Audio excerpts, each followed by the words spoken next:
had their entire identities effaced by being Mrs. John Smith or Mrs. Henry whatever or Mrs. you get it. To all those women. So here's the point, folks. This was the revolution that happened about 502 years ago, which was when it was reported, probably falsely so, that Martin Luther tacked 95 theses to the door of a church in Wittenberg and changed the world. Now, this revolution was greater than putting a man on the moon, and it was certainly as great as the internet revolution. This was a revolution that changed the way we saw ourselves and the way we see the world on 3 points: faith alone, scripture alone, and the priesthood of all believers. But I want to talk about Martin, except peripherally, quote him, there's some good quotes. I want to talk about his wife, Katharina Von Bora, because normally you never hear about the women theologians. I mean, where were they before the century and the last century? She was a woman theologian. She was more than that. She was an activist. And they, both Martin and her, were like the punk rockers of theology. They were like the Sid and Nancy of their day. Why do I say that? Well, let's hear a quote from Martin. He called her, first of all, Most Holy Frau Doctor, and she was referred to by those who knew them as the Lutheress. And he said about their marriage, if I can endure conflict with the devil, sin, and a bad conscience, I just may be able to put up with the irritations of Katie Von Bora. Here's the point. What if you can't lose? What if we can't lose? What if we are loved so outrageously, so ridiculously, so impossibly? What if we are loved no matter what we've done or left undone? What if we don't have to do anything to earn that love? What if we have a direct route to the divine and we don't need any priest or guru or anybody else to get us there?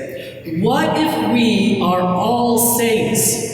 Even sinful as we are, what if we're saints? What if this is what it looks like to be a saint? What if that is so? And what if we are the subjects of our experience and not just the objects of others' experiences? What if we are the ones that Jesus came for? And in the words that Martin would understand, what if we are the ones, just as we are, that Jesus died for?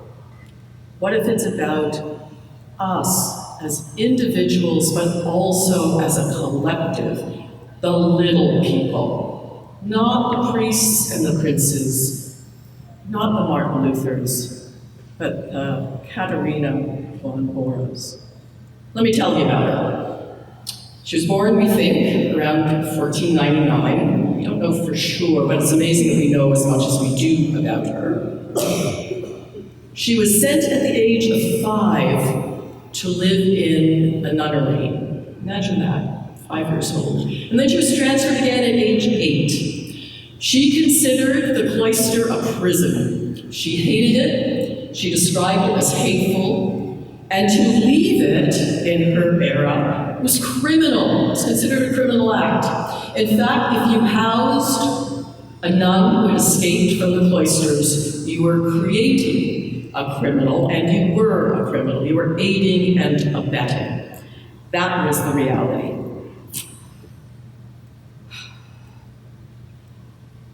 While she was in the cloister, she read. One of the good things that cloisters did was teach women to read. And she read about Martin Luther. And she read about the Reformation. He was considerably older than her, but she read about his actions, and she supported them. And she wrote to him, she said, "Get me out of here. Get me and my sisters out of this cloister. Can you save us?" And so he did. He actually dispatched a student of his to the cloister to sneak them out in a herring barrel. That's how they got out. And the student described them as a wagon load of Vestal virgins just come to town, all more eager for marriage than for life. God grant them husbands. Now, the reason that they were wanting husbands is that, of course, if they didn't marry, they would be criminals and subject to prison. It's the only way they could legally stay in the community. She was 26 years old, and she said the only person she was going to marry was Martin. She didn't know him, he didn't know her, he didn't know much about her, and he didn't like much about her. He wasn't attracted to her at all, but she said, "I don't care. You will be my husband." And so he said, "Okay." What did she do, Katie, then? Well, she set about to organize his life and the life of the Reformation. How did she do it? She ran a brewery, started a brewery. That's how they made their money. A large former monastery. She also started a farm. She raised cattle and bred cattle. She adopted orphans, and she had 6 children of her own, 4 of whom made it to adulthood. And then, because she didn't have enough to do, she started a hospital in the monastery. And she not only did that, but she was his co-conspirator. She was the one he turned to when he wanted theological advice, when he wanted to know what to do next and how to do it. It was, as he called her, my Lord Katie, that he turned to. Now, this is Martin Luther, again, the punk rocker of theology. He's the one that said, "Sin boldly and love Christ more boldly still." He described the Roman Catholic Church of his era, of which he was a monk who defrocked, as a brothel, and the Pope as the Antichrist. It's actually a miracle that he maintained life. And he was inspired in all of it by his punk rock. He described his marriage at another time as the marriage that would please my father, rile the Pope, cause the angels to laugh, and the devils to weep. So, this was their marriage. This was them.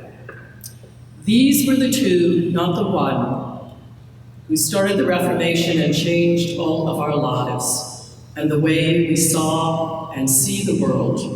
Because the world before they came along, and others like them, many hundreds of others like them, the little people, was a world of illiteracy, a world of superstition, a world where if you didn't go through the priest, you couldn't get to heaven. If you didn't pay the money, you didn't get your indulgences. But by the way, the idea that the Reformation is just about the selling of indulgences is like saying that the computer age is just about paying our bills online. It was so much more than that. The printing press came along to print the Bible, not the other way around. It was invented and designed so that the Bible could be printed and disseminated wildly. In 11 weeks, Katie and Martin translated the Bible from Greek to German. Think about that. Anybody who's ever done any writing or publishing, think about that. In 11 weeks, they translated the entire Bible into the vernacular, into German, so that people could read it for the first time. To read for the first time. Opened up the world to people, and it opened up heaven too. That's what happened then. And it didn't just stop with theology. It continued out into the political world. It continued everywhere. The peasant revolution happened because of the Reformation.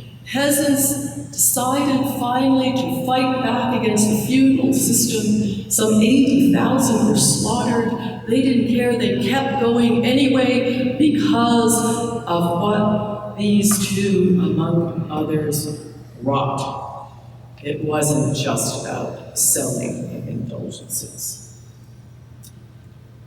They could read the word of the proximate witness. So why only Scripture? Why only the Bible? Why just faith in the Bible and the priesthood of all believers? Because the great scope, the great ethic of the Bible is this, that we are all loved. When you think about it, the prodigal son, the father runs out to meet the son before he says anything, before he does anything. He doesn't say he's sorry. Doesn't say he's sorry. The father runs out to meet him. The only thing that the son did was direction. That's faith. Aimed in the right direction. Said yes, even if imperfectly. That's all the son did. And in this passage from Luke about humility, that's all we're asked to do, is to be humble, is to humbly stand before our God and say, thank you for this awe-inspiring, ridiculous, outrageous gift of creation and ourselves, and the love that birthed us into being. That's enlightenment. Doesn't take anything else. Just a directional shift. Freedom. Love, acceptance. We still have trouble hiding it. We still can't look into the mirror and say, I am a saint, just as I am. We still have difficulty to see ourselves the way God and Christ sees us, as beautiful, as the ones that all of this is for. We still have a difficult time to see ourselves as the ones who are called and the ones who then in turn call. It's so tricky. We think we should be doing something. We think we should be earning something. We think we should deliver something. And we really don't have to. We're loved just as we are. And the humility is seeing that. The humility is accepting that. So what about action? What about love and justice and the action we're called to? That's the thank you. That's the revolutionary message of the Reformation, is that we don't have to earn our way to God, but the thank you for what we've received, that's our lives. That's our action. That's justice making. That's love. That is everything we stand for and everything we do. That's the thank you, and that's the proof we get it. Because it's the proof we have faith in our actions. But the faith is already there. Imagine how revolutionary that was in that world. It's revolutionary in ours. We still don't get it. We still think we have to do something or be somebody or pray better, or meditate better, or do some exercise, or get ourselves to a cloister, or do something. We don't. We don't. It's incredible. Just think about it. Take it in. Just as we are.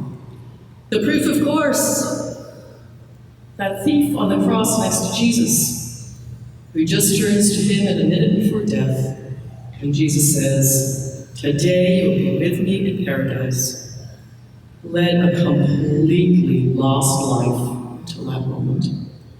Directional shift. That's all it took. So, how can we be like a Pharisee and lord it over a tax collector or anybody else? How can we set ourselves up as anything other than who we are, broken, real, sinners, the Lutheran sense, separate from God, how can we? And yet at the same time, the luckiest souls in the planet. So Katharina Von Bora, who nobody really knows much about, ran a spiritual and material household. She did it all. True saint, as we all are, true saints.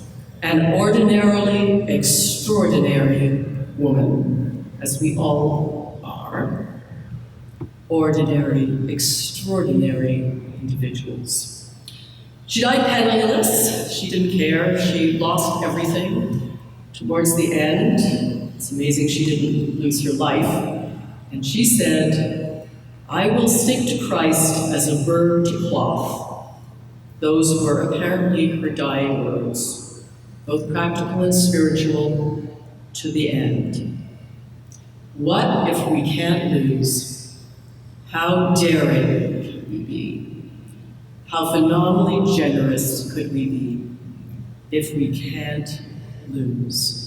If we're truly loved and truly sainted, and we fear nothing, not even death, what can we not accomplish?